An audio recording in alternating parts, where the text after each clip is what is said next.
ಚಿತ್ರದ ನಾಯಕರಾಗಿ ನಿಮ್ಮ ಒಂದು ಎಕ್ಸ್ಪೀರಿಯನ್ಸ್ ಯಾವ ರೀತಿ ಇತ್ತು?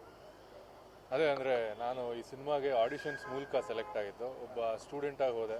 ನಮ್ಮ ಡೈರೆಕ್ಟ್ರ್ ಕತೆ ಹೇಳಿ ನಮಗೆ ವರ್ಕ್ಶಾಪ್ಸ್ ಮಾಡಿ ಇವತ್ತೇನು ನೋಡ್ತಿದ್ದೀರಾ ಇದ್ರ ಹಿಂದೆ ತುಂಬ ಶ್ರಮ ಇತ್ತು. ಸೊ ಕೆಲವ್ರು ಹೇಳ್ತಿದ್ದಾರೆ ಆ್ಯಕ್ಟಿಂಗ್ ಎಫರ್ಟ್ಲೆಸ್ ಆಗಿತ್ತು ಅಂತ, ಬಟ್ ಅದಕ್ಕೆ ತುಂಬ ಎಫರ್ಟ್ ಹಾಕಿ ಮಾಡಿದಂಥ ಸಿನಿಮಾ ಇದು, ಹಂಗೆ ಜನಕ್ಕೆ ಅನಿಸ್ಲಿ ಅಂತ. ಆ್ಯಂಡ್ ಹೇಳಬೇಕಂದ್ರೆ ಅದೇ 24 ಕ್ರಾಫ್ಟ್ಸ್ ಏನಿರುತ್ತೆ ಸಿನಿಮಾದಲ್ಲಿ, ಎಲ್ಲರೂ ಒಗ್ಗೂಡಿ ಅವರ ಬೆಸ್ಟ್ ಎಫರ್ಟ್ಸ್ ಹಾಕಿದಾಗ ಈ ಥರ ಒಂದು ಪ್ರಾಡಕ್ಟ್ ಬರುತ್ತೆ ಅಂತ ನನ್ನ ನಂಬಿಕೆ. ರೈಟಿಂಗಿಂದ ಹಿಡಿದು ಹರ್ಷ ಅವರು ಸಿನಿಮಾಟೋಗ್ರಫಿ, ಪ್ರಸಾದ್ ಅವರ ಮ್ಯೂಸಿಕ್ಕು, ನಮ್ಮ ಕೋ ಆ್ಯಕ್ಟರ್ಸು ಪ್ರಸನ್ನ ಅವರು, ದಿಲೀಪ್ ರಾಜ್ ಸರ್, ಶಿಲ್ಪಾ ಮ್ಯಾಮ್, ಆಮೇಲೆ ಅಪೂರ್ವ ಭಾರದ್ವಾಜ್, ಇವರೆಲ್ಲ ಏನಂತಾರೆ we were all in our prime form in this film ಅನಿಸುತ್ತೆ. ಸೊ ಹಾಗಾಗಿ ನಾವು ಏನು ಅಂದ್ಕೊಂಡಿದ್ವಿ ಸ್ಕ್ರಿಪ್ಟ್ ಟೈಮಲ್ಲಿ ಏನು ಇಮೋಷನ್ ಸ್ಟ್ರೈಕ್ ಆಗ್ಬೋದು, ಎಲ್ಲಿ ಜನಕ್ಕೆ ಕನೆಕ್ಟ್ ಆಗ್ಬೋದು ಅಂತ, ಅದೇ ಒಂದು ರೆಸ್ಪಾನ್ಸ್ ಜನರ ಮಧ್ಯೆ ಕೂತು ನೋಡಿದಾಗ ತುಂಬ ಖುಷಿನೂ ಆಗುತ್ತೆ. ಆ್ಯಂಡ್ ನಮ್ಮ ಸಿನಿಮಾದ ಡೈರೆಕ್ಟರ್ ಹೇಳ್ದಂಗೆ ಈ ಸಿನಿಮಾ ಮಾಡೋದಕ್ಕೆ ಮೂಲ ಕಾರಣ ಎಂಟರ್ಟೈನ್ಮೆಂಟ್, ಜನರನ್ನ ಮನೋರಂಜಿಸಬೇಕು ಅಂತ, ಬೇರೆ ಇನ್ನೇನಿಲ್ಲ. ಸೊ ಆ ಮನೋರಂಜನೆ ತೆರೆ ಮೇಲೆ ಕಾಣ್ತಾ ಇದೆ ಅನ್ನೋವಾಗ ಇನ್ನೂ ಖುಷಿ ಆಗ್ತದೆ.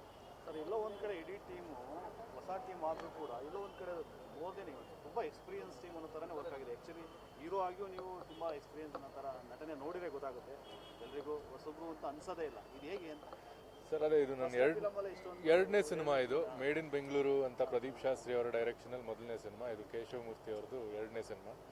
ಸೊ ಅದು ಒಂದು ಟೀಮ್ ಎಫರ್ಟ್ ಸರ್. ಅದು ಅಂದರೆ ಈಗ picture shop productions, native crafts, ಇವರು ಪ್ರೊಡಕ್ಷನ್ ಹೌಸ್ ಏನು ಸಪೋರ್ಟ್ ಕೊಡ್ತಾರೆ ಒಂದು ತಂಡಕ್ಕೆ, ನೀವು ಮಾಡಿ ನಾವು ಇದೀವಿ ನಿಮ್ಮ ಹಿಂದೆ ಅಂತ ಅವ್ರು ನಿಂತ್ಕೊಂಡಾಗ ಒಂದು ಟೀಮ್ ಎಫರ್ಟ್ ಹಾಕಿದಾಗ ಅದು ಸಿನರ್ಜಿ ಅಂತಾರೆ. ಅವ್ರ ಎಫರ್ಟ್ ನೋಡಿ ನಮ್ಗೆ ಆಟೋಮೆಟಿಕ್ ಆಗಿ ನಾವು ಹಾಗೆ ಮಾಡೋಣ ಅಂತ ಒಂದು ಅನುಭವ ಅನ್ಸುತ್ತೆ ನಮ್ಮೊಳಗೆ. ಸೊ ಹಂಗೆ ಮಾಡಿದಂಥ ಸಿನಿಮಾ. ಈ ಸಿನಿಮಾದ ಏನಂತಾರೆ ಯುನೀಕ್ ಫ್ಯಾಕ್ಟರ್ ಏನಂದರೆ, ಸಮಾಜದಲ್ಲಿ ಎಲ್ಲ ಕಾಮನ್ ಅನಿಸ್ತಿರುತ್ತೆ, ಬಟ್ ಆ ಸಾಮಾನ್ಯ ವಿಚಾರಗಳಲ್ಲೇ ಕೆಲವು ವಿಭಿನ್ನತೆ ಇರುತ್ತೆ.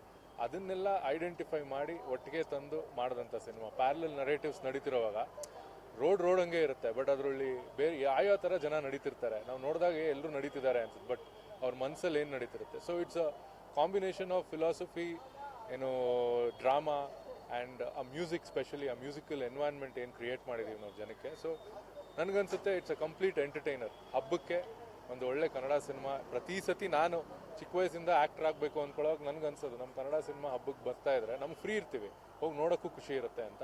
ಸೊ ನಮ್ಮ ಸಿನಿಮಾ ಬಂದಿದೆ, ನೀವೆಲ್ಲರೂ ಕೇಳಿದ್ರಿ ಜನ ಬಂದು ನಮ್ಮ ಸಿನಿಮಾ ಏನಕ್ಕೆ ನೋಡಬೇಕು ಅಂತ.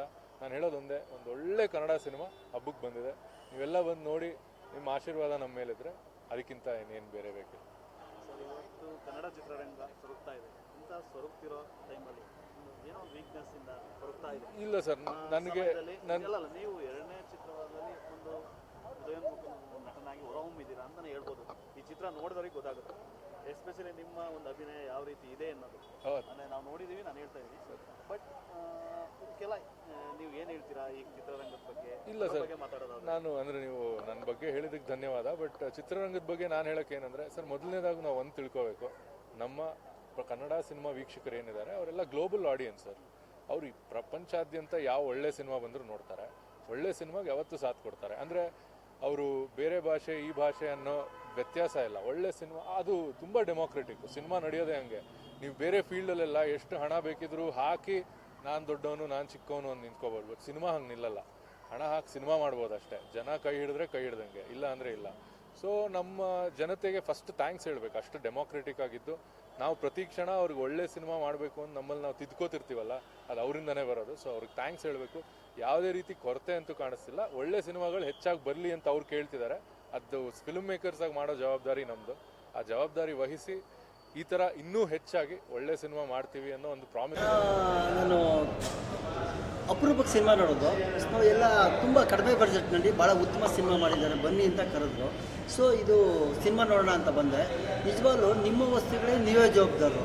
ಹೇಗಳಿದ್ದಾರೆ ಕೇಶವಮೂರ್ತಿ ನಿರ್ದೇಶಕರು ಅಂತ ಹೇಳಿದ್ರೆ, ಸೊ ಹಣ ಇರ್ಬೋದು, ಹೆಣ್ಣು ಹೊನ್ನು ಮಣ್ಣು ಈ ಮೂರನ್ನು ಎಲ್ಲರೂ ಆಸೆ ಪಡ್ತಾರೆ. ಆದರೆ ಭಾಳ ದೊಡ್ಡದು, ಅದನ್ನು ಉಳಿಸ್ಕೋಬೇಕಾಗಿದ್ರೆ ತುಂಬ ಬುದ್ಧಿವಂತಿಕೆ ಬೇಕು. ಒಬ್ಬರಿಗಿಂತ ಒಬ್ಬರು ಬುದ್ಧಿವಂತರು ಇದ್ದಾರೆ ಅನ್ನೋದನ್ನ ಈ ಸಿನಿಮಾದಲ್ಲಿ ತೋರಿಸಿದ್ದಾನೆ. ಇದು ಏನಪ್ಪ ಅಂದರೆ ಈ ಸಿನಿಮಾದು ಯುವಕರು ನೋಡಬೇಕಾಗತ್ತೆ, ಯುವಕರು ಮತ್ತು ಯುವತಿಯರು, ಸೊ ಸ್ಟೂಡೆಂಟ್ಸ್ಗಳು ಈ ಸಿನಿಮಾಗಳನ್ನ ನೋಡಬೇಕಾಗತ್ತೆ. ಯಾಕೆಂದರೆ ಸಮಾಜದಲ್ಲಿ ಏನೇನು ನಡೆಯುತ್ತೆ, ಏನಾಗುತ್ತೆ ಅನ್ನೋದ್ರ ಬಗ್ಗೆ ಈ ಚಿತ್ರದಲ್ಲಿ ಬಿಡಿಸಿ ತೋರಿಸಿದ್ದಾರೆ. ಹಾಗಾಗಿ ನಿಮ್ಮ ವಸ್ತುಗಳಿಗೆ ನೀವೇ ಜವಾಬ್ದಾರರು. ತುಂಬ ಹೆಸರು ತಕ್ಕನಾಗೆ ಆ ಸಿನಿಮಾ ಇದೆ. ಎಲ್ಲರೂ ದಯವಿಟ್ಟು ನಮ್ಮ ಕರ್ನಾಟಕದ ಜನ ಈ ಒಂದು ಸಿನಿಮಾನ ನೋಡಿ. ಯಾಕೆಂದರೆ ನೀವು ಪ್ರೋತ್ಸಾಹ ಕೊಡಬೇಕಾಗಿರೋದು ಇಂತಹ ಸಣ್ಣ ಸಣ್ಣ ಡೈರೆಕ್ಟರ್ಗಳಿಗೆ ನೀವು ಪ್ರೋತ್ಸಾಹ ಕೊಟ್ಟಾಗ ಅವರು ಅತ್ಯುತ್ತಮ ಸಿನಿಮಾಗಳನ್ನು ಕರ್ನಾಟಕದಲ್ಲಿ ತೆಗೆಯೋಕ್ಕೆ ಸಾಧ್ಯ ಆಗುತ್ತೆ.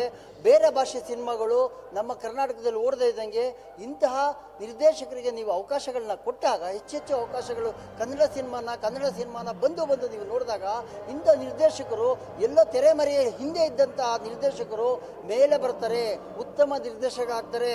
ಒಂದು ದಿವಸ ಇಡೀ ಭಾರತ ಚಿತ್ರರಂಗವೇ ನೋಡಬೇಕಾದಂತಹ ಒಂದು ಮಟ್ಟದ ನಿರ್ದೇಶಕರಾಗಿ ಬೆಳೀತಾರೆ. ಕೇಶವಮೂರ್ತಿಯವರಂಥವರು ನಮ್ಮ ಕರ್ನಾಟಕದಲ್ಲಿ 100 ಜನ ಇದ್ದಾರೆ. ಅಂಥವ್ರಿಗೆ ನಾವು ಕರ್ನಾಟಕದ ಜನ ನಿಜವಾಗ್ಲೂ ಪ್ರೋತ್ಸಾಹ ಕೊಡಬೇಕು. ಕನ್ನಡ ಸಿನಿಮಾಕ್ಕೆ ನಾವು ಪ್ರೋತ್ಸಾಹ ಕೊಟ್ಟಾಗ ಈ ನಿರ್ದೇಶಕರು ನಿರ್ಮಾಪಕರು ಎಲ್ಲ ಬೆಳೀತಾ ಬರ್ತಾರೆ. ಆಗ ನಮ್ಮ ಕರ್ನಾಟಕದಲ್ಲಿ ಕನ್ನಡ ನಾವಾಗ ತಾನಾಗ್ತಾರೆ ಅದು ಏಕಸ್ವಾಮ್ಯ ಭಾಷೆ ಅಂತ ಏನು ಹೇಳ್ತಾರೆ, ಇಡೀ ಕರ್ನಾಟಕದಲ್ಲಿ ಕನ್ನಡ ಮಾತೃಭಾಷೆಯಾಗಿ ಉಳ್ಕೊಳ್ಳುತ್ತೆ. ಹಾಗಾಗಿ ದಯಮಾಡಿ ನೀವು ಈ ಸಿನಿಮಾನ ನೋಡಿ.